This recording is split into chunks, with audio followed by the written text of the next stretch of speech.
le chien de Ulster.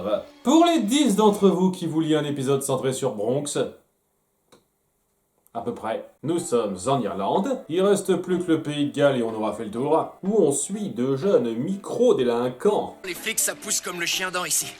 C'est même plus drôle. Regarde-moi, j'ai fait des études, mais qu'est-ce que ça me donne? Rien. Y a rien à faire dans ce foutu pays. T'as raison, on n'a aucun avenir en Irlande. Pas une super carte postale du pays. C'est pas très prudent de traîner dehors à la nuit tombée. Tu pourrais rencontrer la grande bête avec ses grandes dents. Tu fais un peu de la peine. Quoi, le chien du Ulster? Titre. Il s'agit encore d'une créature liée à un mythe local, celui de Courcoulem. Au moins, cet arc nous fait découvrir des légendes de tout pays, on peut pas lui enlever ça. Le chien du Ulster, sornet. Et les gargouilles d'Écosse pendant qu'ils y sont. Ironie facile. Bien entendu, juste après, il y a un machin mystique qui lui apparaît brièvement. Ah merde, j'ai trop forcé sur mon space cake de ce matin. C'est à ce moment-là que nos compères débarquent, accueillis par un chant de sirène pas des plus agréables. Ce bruit, oh, c'est insupportable. On dirait Xena en train de muer. Ils essayent de résister, mais cèdent et tombent dans la vase.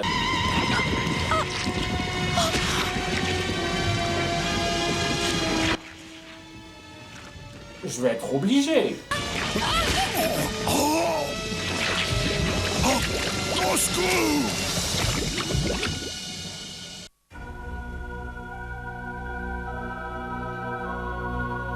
Dernier épisode, merci, au revoir. Cependant, Bronx parvient à s'extirper de là et voit la créature qui s'évapore.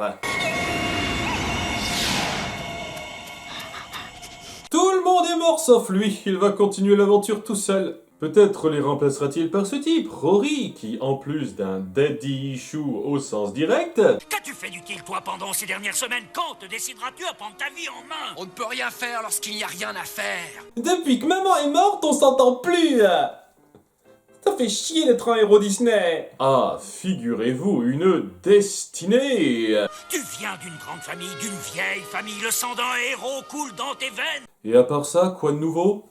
Sinon, rassurez-vous, nos héros d'origine sont en vie. Je suis sûr que vous étiez en panique totale durant ces dernières minutes. Ils sont enfermés dans une prison de pierre qu'ils testent très vite.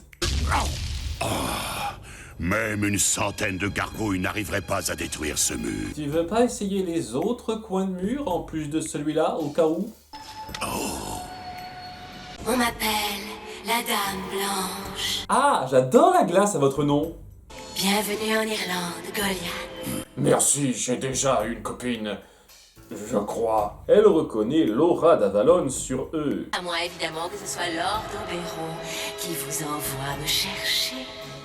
Nous n'avons jamais vu Oberon. Ça fait quand même des dizaines d'années que des humains et des gargouilles se sont installés chez lui, et il est même pas passé faire un petit coucou une seule fois pendant tout ce temps. L'heure du grand rassemblement approche, et Oberon veut que tous ses enfants retournent à Avalon. Et malheureusement, j'ai perdu mes valises, je ne peux pas partir. Oui, elle veut rester en Irlande et perçoit le groupe comme des envoyés d'Oberon qui veulent la forcer à repartir. Et elle est pas très réceptive à la vérité. Et pour lui-même, ce sera pire que la souffrance, parce qu'avec la Dame Blanche, les humains meurent. C'est moins sexy comme ça. Ce sera donc à notre brave chien de sauver la situation, et il tombe sur le bon Rory, qui le prend comme vous pouvez vous y attendre.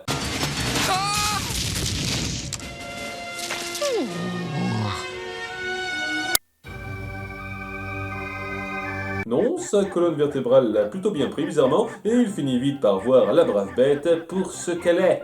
Alors maintenant, c'est toi qui vas m'en sortir, mon vieux. Ah. Tu veux que je grimpe sur ton dos? Non, il veut que tu le suces, à ton avis? C'est donc la nouvelle Grande Amitié Express, alors que Bronx le mène à une vision de sa destinée. Depuis...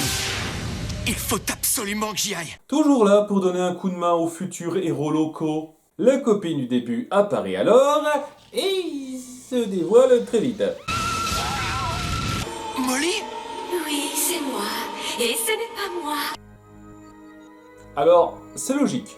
On sent qu'elle le confortait dans sa non-perspective d'avenir et sa peur pour l'empêcher d'accomplir ses devoirs ancestraux. Ce serait cool si on n'avait pas eu la même putain de configuration cet épisode plus tôt. Elle hypnotise Rory qui se retrouve alors chez lui comme si tout ça n'était qu'un rêve. Et ça marche pas des masses. Et la nuit dernière, j'ai vu le chien du Ulster. Il m'a emmené jusqu'à un monticule de terre haut comme au moins 2 maisons. Kernakulen, la tombe de Kukulen. Kukulen? Il vivait ici il y a 2000 ans environ, et il a sauvé l'Irlande de la Dame Blanche. Je retournerai là-bas, ce soir. Mais sans toi, papa, je préfère être accompagné de la fille qui s'est transformée en fantôme flippant la dernière fois que je l'ai vue. Et vous savez quoi? Elle fait rien. Il va se rendre là-bas, tranquille, et à peine entré 2 mètres, les esprits l'atteignent. L'épée de lumière! Mon épée! Je détiens la force toute puissante! J'ai tout fait pour éviter ça, Kukulen. Vraiment? Permets-moi d'avoir des doutes. Je ne pouvais pas te tuer par surprise tant que tu n'étais pas éveillé, parce que... Loi de non-application inconsistante de mon cul. Les enfants d'Oberon ont tendance à être un peu débiles, je trouve. Alors, mon ancien ennemi, tu tiens toujours à te battre? Oui, je le veux. Par les pouvoirs qui me sont conférés, je vous déclare Banshee et Captain Thor. Le combat est... franchement assez poussif, et Rory Glossop est dépassé, jusqu'à ce que Bronx débarque pour prêter main forte. Je n'ai peut-être plus de pouvoir, mais je peux compter sur mes amis. Oui, un chien gargouille que je connais depuis 3 heures représente la totalité de mes amis. Je suis quelqu'un de très réservé, ok? Elle reprend sa forme de serpent monstre géant du début, qui est plus résistante, parce que pourquoi pas, et il l'achève en attaquant ses narines et la bouche qu'elle laisse bien béante.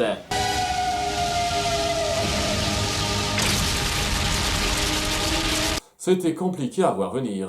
On sous-entend que Bronx est plus ou moins la réincarnation du chien de légende d'autrefois, et...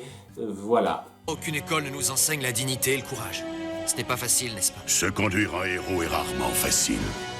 D'habitude, mes discours de morale sont plus poussés que ça, mais aujourd'hui, je suis un peu en retrait. Ça allait. L'accroche de première moitié est vraiment pas mal, avec un peu plus de détails sur Avalon avec la méchante du jour, mais une fois qu'on se centre sur le héros central et sa confrontation avec la Dame Blanche, ça devient assez grossier et légèrement chiant. C'est un chant qui m'a plus endormi qu'attiré.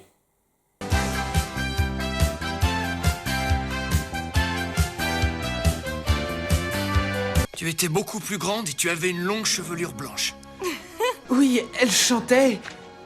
Elle avait la voix la plus belle du monde.